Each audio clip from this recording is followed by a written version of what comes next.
Calculating landing velocity.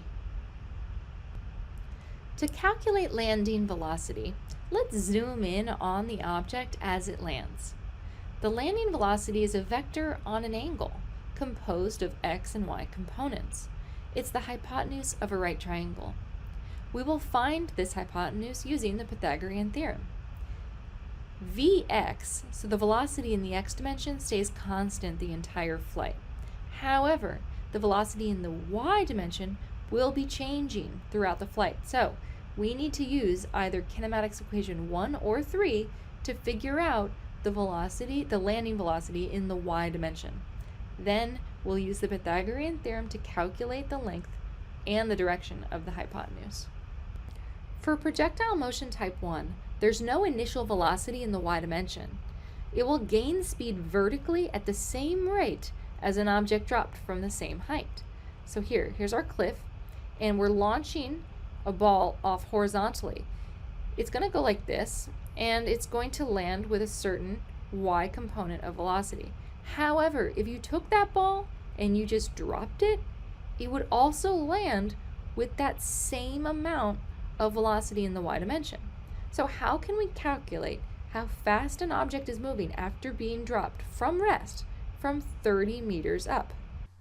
We have the velocity in the x direction, and now we have to find the velocity in the y direction. So we're going to use kinematics equation 3, which is Vy squared is Vy0 squared plus 2a sub y minus y0. So we get rid of this term because there is no initial velocity in the y direction. It's all in the x direction. So we substitute in 2 from here, negative 9.8 for the acceleration, and minus 30, right? Because we have 0 minus 30. That's the height. We get 294, but that's not the answer. We need to take the square root. We take the square root, and it can either be plus or minus 24.2 meters per second. We'll use the negative sign because the vector is pointing downwards. We now have the landing velocity information in the x direction, right? That was given. We calculated the y direction, which is negative 24.2 meters per second.